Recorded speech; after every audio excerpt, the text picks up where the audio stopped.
Hello guys, आज की इस वीडियो में क्लास 6 मैथ क्षेत्रमिति, परिमिति और क्षेत्रफल बताएंगे। परिमाप क्या होता है? तो परिमाप या परिमिति किसी आकृति को घेरने में लगे तार की लंबाई उस आकृति का परिमाप कहलाता है। यहाँ से हम चलना स्टार्ट करते हैं और यहाँ पर फिर आ जाएंगे, जितना दूरी तय करेंगे उसी को परिमाप कहते हैं। जैसे देखिए आयत में क्या होता है, लंबाई और चौड़ाई दोनों। देखिए दो लंबाई है दो चौड़ाई है, तो लिखेंगे लंबाई प्लस चौड़ाई प्लस लंबाई प्लस चौड़ाई। क्यों? लंबाई हुआ, ये चौड़ाई हुआ, फिर लंबाई हुआ, फिर चौड़ाई। यहाँ से हम चलना प्रारंभ किए, यहाँ पर आए, फिर यहाँ पर, फिर यहाँ पर।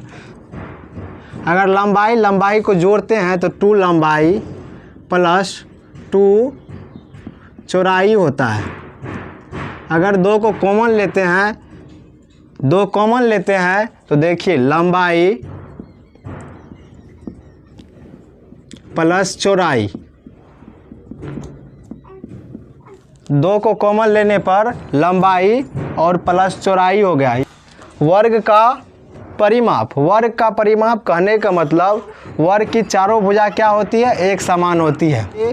डी से सी और सी से बी और बी से ए और ए से डी पर जब जाएंगे तो क्या होगा? इसमें कौन क्या भुजा होता है? 4 गो।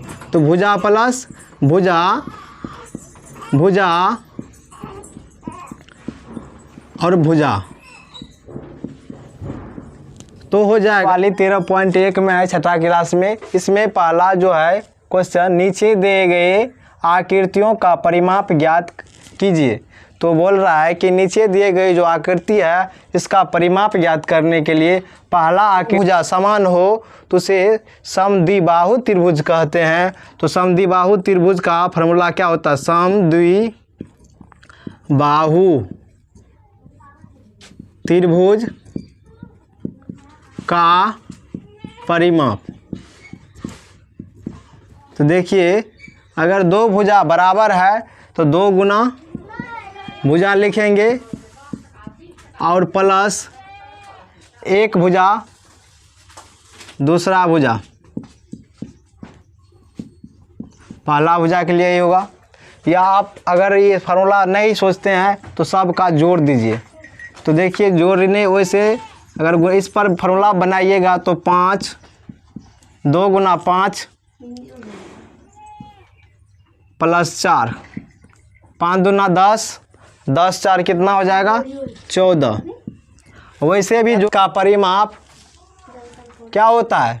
2 इंटू लंबाई प्लस चौड़ाई। कितना है? 6, तो 6 सेंटीमीटर। अब चौड़ाई कितना है? 2। तो जोड़िए पहले कोष्ठ वाले को, तो 6 2 कितना हो जाएगा? 8। अब देखिए 8 गुना कितना हो जाएगा? 16 सेंटीमीटर। वर्ग की एक भुजा 15 सेंटीमीटर, तो इसका परिमाप ज्ञात कीजिए। एक वर्ग की एक भुजा 15 सेंटीमीटर है, इसका परिमाप ज्ञात कीजिए। देखिए वर्ग का भुजा कितना है?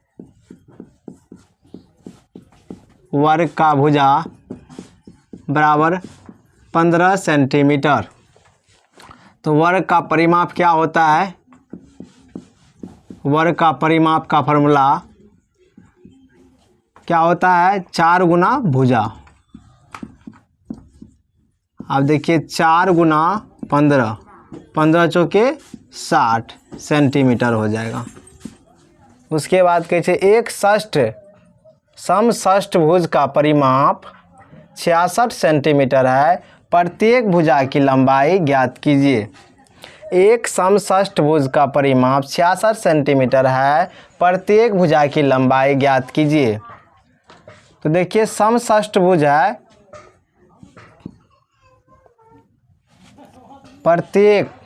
एक समषष्ठभुज का परिमाप 66 सेंटीमीटर, प्रत्येक भुजा की लंबाई।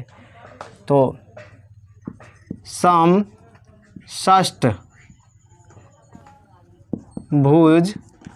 का परिमाप क्या होता है? 6 गुना भुजा। और देखिए इसका परिमाप कितना है? 66। तो 66 6 गुना भुजा, तो 6 को इधर भेज दीजिएगा। 66/6 कट जाएगा, 11 होगा बराबर भुजा, यानी कि आपका भुजा आ गया 11 सेंटीमीटर। 80 मीटर भुजा वाले वर्गाकार बगीचे के चारों ओर बाड़ लगाने का व्यय 25 रुपया प्रति मीटर की दर से है, यानी कि 25 रुपया 1 मीटर में खर्च लगता है। तो आप लिखेंगे वर्ग का परिमाप। तो वर्ग का परिमाप क्या होता है? 4 गुना भुजा, 4 गुना भुजा, तो 4 गुना 80 कितना हो जाएगा? 8 चौके 32। अब 1 मीटर बाण लगाने में खर्च 25 रुपया है, इसीलिए 320 मीटर बार लगाने में खर्च 25 गुना 32 8,000 रुपया। अब देखिए राधा के लिए आयत है, और राधा 80 मीटर लंबे और 45 मीटर चौड़े वाले आयत के चारों ओर दौड़ता है। सीमा 75 मीटर भुजा वाले वर्ग के चारों ओर दौड़ता है। तो कौन कम दूरी तय करता है और कौन ज़्यादा दूरी का तय करता है? एक आयत है, एक वर्ग है। तो आयत का परिमाप क्या होता है? तो देखिए 2 × लंबाई प्लस चौड़ाई। आपका लंबाई है 80 मीटर और चौड़ाई है 45 मीटर। अब 80-45 को जोड़िएगा तो देखिए 8 0 कितना हो जाएगा? 8 5 0 कितना हो जाएगा? 5 8 4 कितना हो जाएगा? 12 गुना 2 गुना कीजिए। 5 दूना 10 के 0, 3 दूना 6, 5 दूना 10 के 0, 2 दूना 4, 1 5 और 2 का 2, 250 हो जाएगा।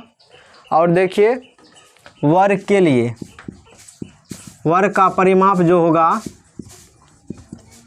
तो हो जाएगा 4 गुना 75। वर्ग का परिमाप क्या होता है? 4 गुना भुजा, तो 75 कीजिए। तब 5 के 20 के 0, 7 के 28, 28 2 30, तो 300 हो जाएगा। तो सवाल में लिखना है सीमा कौन कम दूरी तय करता है?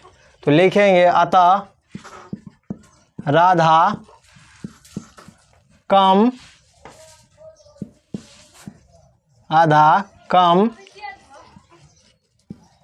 दूरी तय